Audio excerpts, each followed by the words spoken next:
Good day, guys, and welcome to this class. In this class, we are going to be solving the problems and the exercises that are involved. We are going to start with the examples first and begin to scale through. So in here, this is example 3.2. Example 3.2. And in this example, that's example 3.2, right? So in here, what we have here is, make sure you write it down if you don't have the question. It says that the nucleus, are you getting it, of an atom has a charge of +2e. Are we getting it now? Yes. Where E is the electronic charge. Full stop. Found the flux through a sphere of radius. Are you getting it? Through a sphere of radius. They gave you the radius to be equal to 10 Armstrong, right? So that's the question.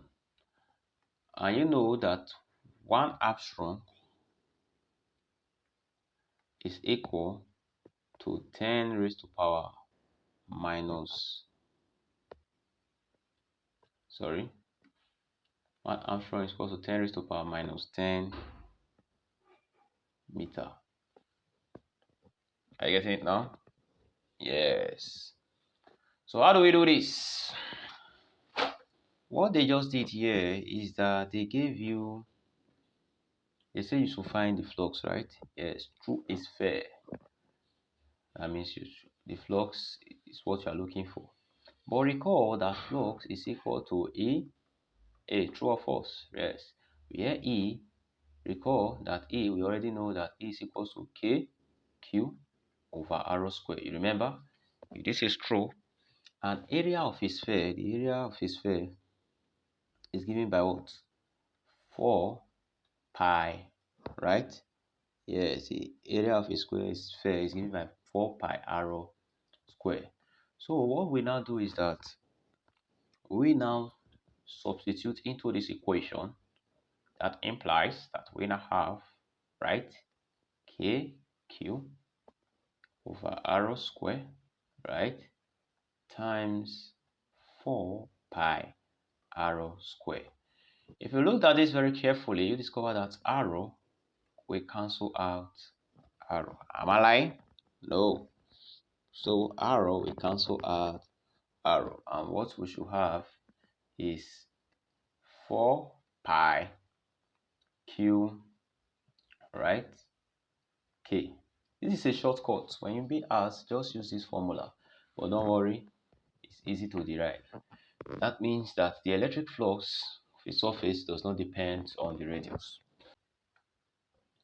So when we continue, but they said that the charge Q is equal to 2e, right?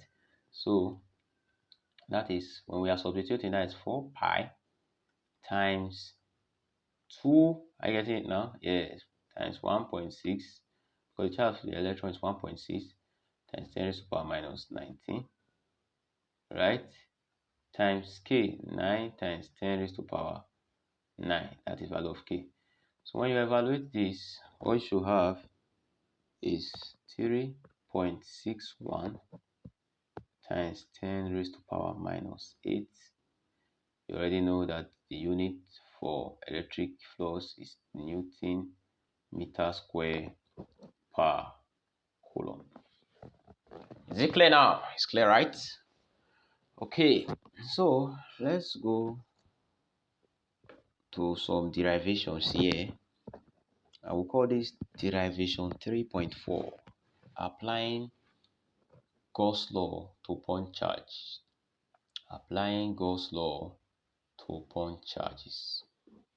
First, let's imagine a sphere, right? Yes, let's imagine a sphere.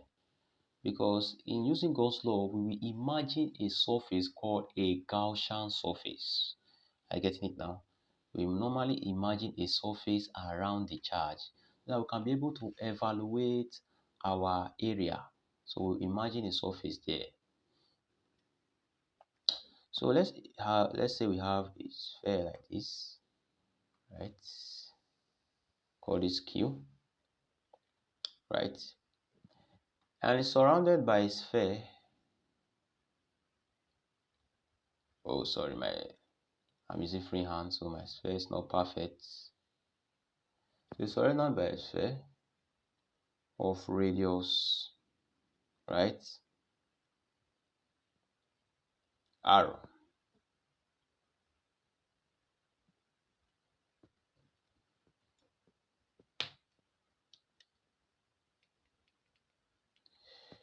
Such that there is electric field coming out here due to this charge. So there's a feed here, feed here, feed here, electric flows. I'm getting it now. So it has electric flows just because of the Q.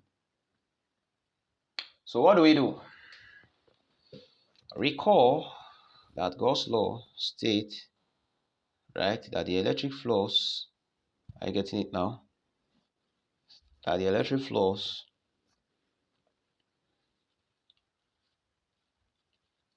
in a closed surface, so this is a closed surface now, is equal, I'm getting it now, to the charge enclosed and the permittivity.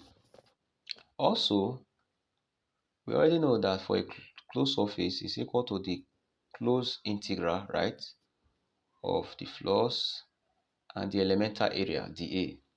So from here now, the question says, what are we looking for? That is the first thing. We are looking for the flux in this surface, right? So from here, this same thing as saying the closed integral, right, of E dA. So, but dA means the closed surface area, right? That is equal to A, and the closed surface area here is area of a sphere, that is 4 pi square. That means from here, phi is equals to E dot 4 pi r square. Are we getting it now? Yeah, so if that is true, if this is true, we go further to say that phi is, remember that from Coulomb's law, right, we have already established that from Coulomb's law, E is equal to KQ over r square, right? So when we substitute in here, we should have, instead of E, I replace with KQ, that's KQ over r square, then times 4 pi r square. So what will happen here is that they will cancel out, right? Arrow will cancel arrow, and we'll be left with phi to be equals to 4 pi, right, KQ. This is similar to the expression in the last example. So this is to tell you that the flux, right, electric flux, is not dependent on the radius. The electric flux in a sphere is not dependent in the radius. So let's go to application 2. Application 2, Gauss law being applied to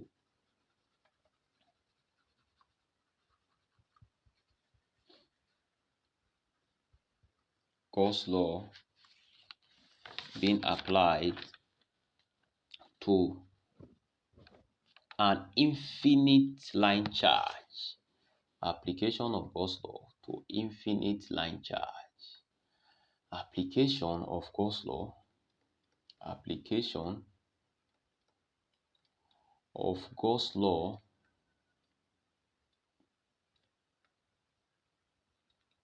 to an infinite line charge.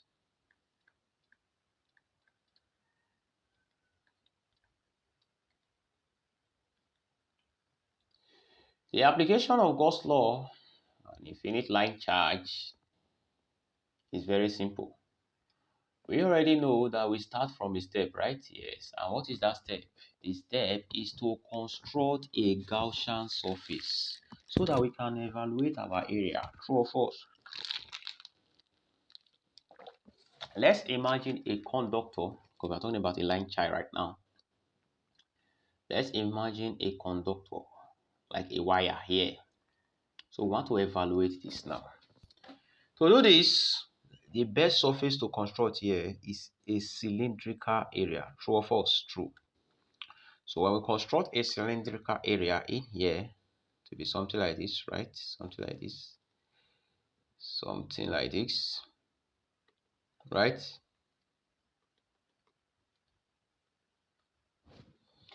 Then we take an elemental area here called the A.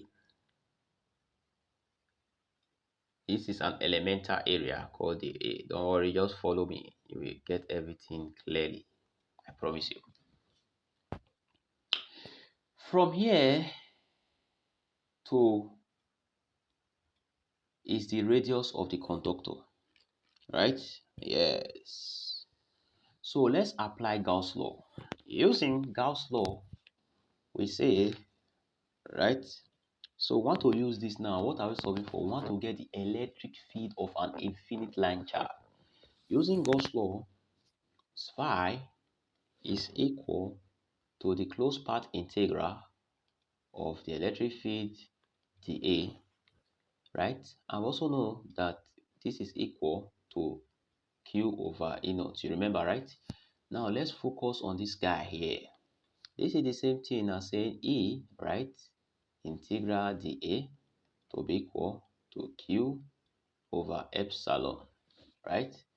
If that is true, in here, the closed integral of the A means the closed part, everything here, right? And recall that area, right? The area of a cylinder is equal to what? Is equal to what? Yes, 2 pi arrow length. Is it not? Yes, that's 2 pi arrow length.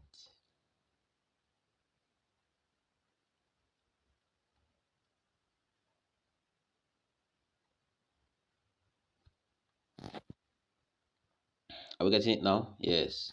So we substitute in here, that becomes electric field dot 2 pi arrow length is equal to Q over E, right?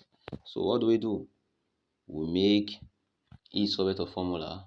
E becomes Q over 2 pi arrow length epsilon.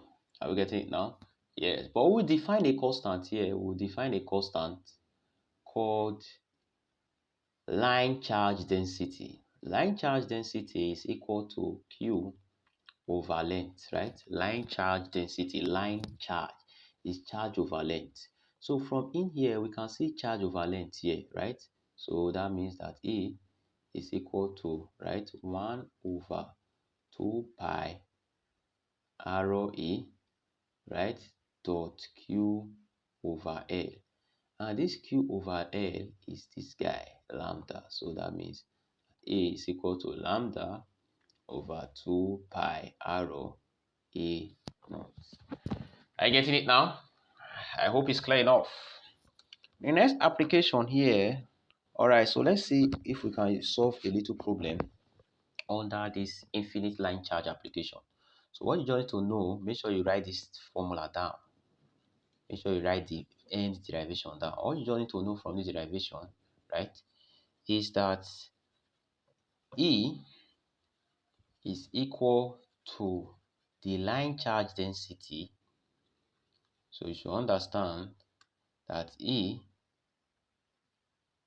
is equal to what? The line charge density all over 2 pi epsilon r.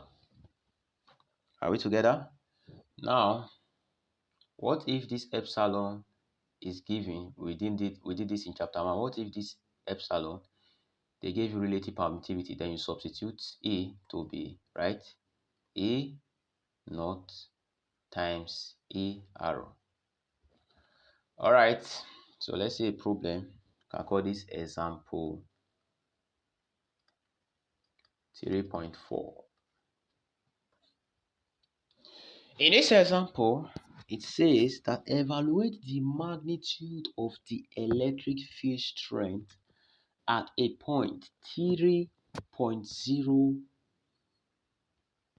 cm from an infinite line charge. You should mark that word, infinite line charge.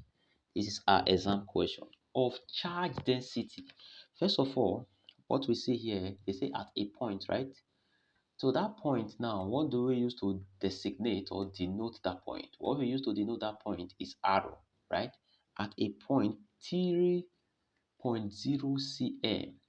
Converting this cm immediately into meter, that is 0.03 meters, right? From an infinite line of charge, that is charge density, right? 18 microcoulomb per cm. All right, so since this guy is already given in per cm here, I don't think there's need to convert this because eventually everything will cancel out. Yes, everything will cancel out. So first, let's convert this from micro, right? So from micro, to convert from micro, we multiply by 10 raised to power minus 6, right? Then this cm that is dividing, that is over 100. So if we evaluate this in your calculator, that is 18 times 10 raised to power minus 4, right? So that's this. Now, what are you asked to calculate? It says evaluate the magnitude of the electric field strength at a point 3.0 cm from an infinite line of charge of linear charge density 18.0 microcoulomb cm per cm, situated at a relative, thank you Jesus, they gave you relative permittivity to be equal to 1.5. Are we there? So recall that electric field intensity E is equal to charge line density over 2 pi, right? In this case now, our permittivity, since they give us relative permittivity, we use this guy, E naught times A arrow, right? Yes, multiply by the radius. You get the logic? So we substitute directly. So directly in here, that's 18 times 10 raised to power minus 4 all over 2 pi times, right? Already know that E naught is 8.85 times 10 raised to power minus 12, and the relative permittivity here is 1.5, and the radius is 0.03. So when you solve this, press this in your calculator, you have an answer that is equal to 7.19 times, right, 10 raised to power 8 Newton per coulomb. Now let's go to the third application of Gauss law. The third application of Gauss law. We want to use Gauss law to derive the electric field of an infinite plane sheet. We want to use Gauss law to derive the electric field of an infinite plane sheet. But first of all, let's understand, let's construct, let's draw an infinite plane sheet, something like this, right? Sorry, something like this.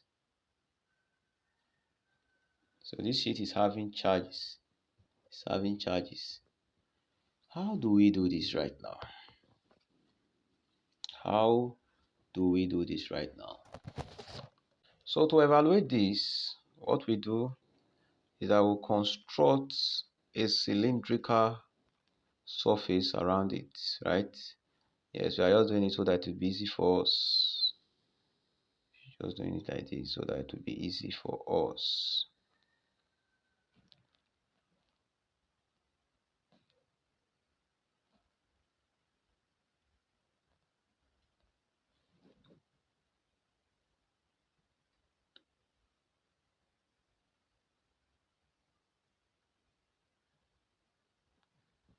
Right?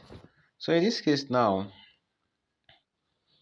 to do this, we recall from Gauss law, right, that phi is equal to E dA, right, the closed integral, which is equals to Q enclose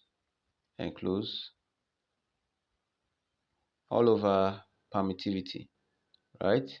So if we evaluate this is same thing as saying E integral of dA is equals to Q over permittivity, right?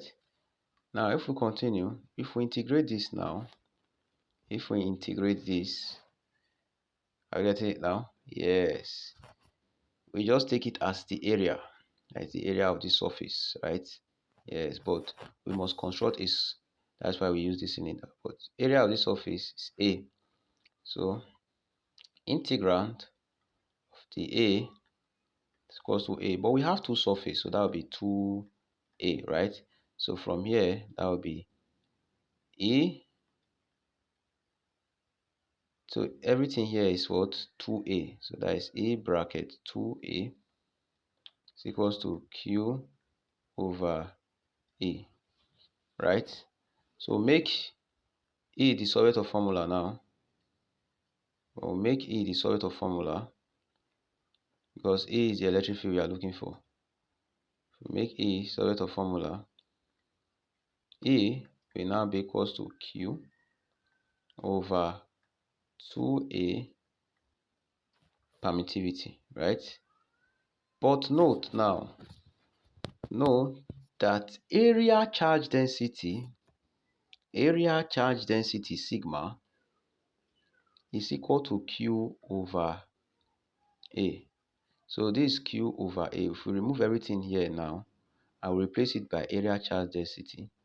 This will now be E is equal to, right, sigma over, right, 2 permittivity. So this is the final expression for the electric field of an infinite plane sheet. So in doing this, let's solve some problems, right, that is connected to this now. Electric field of an infinite plane sheet. You know, those are exam questions. But when we begin to demystify them, you discover that they are easy, just like an African food called mai mai. They are mai mai. The question, example 3.5, example. Like I said, if you need a private class, you can DM me. Consider two large parallel plates of area 1 millimeters. I get it now? That are separated by distance of 1 meter. If the plate now, it says that the area of the plate, listen very carefully.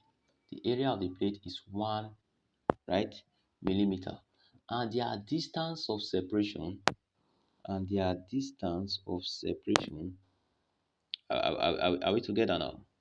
And their distance of separation is equal to what? Is equal to what? 1 millimeter. Let's continue. If the plate have equal but opposite charge of magnitude Q, right, equal to 10 raised to power minus 3 coulombs, find the force between the plate. Find the force F between the plates. Recall, right? Recall that what we just said, that electric field is given as what?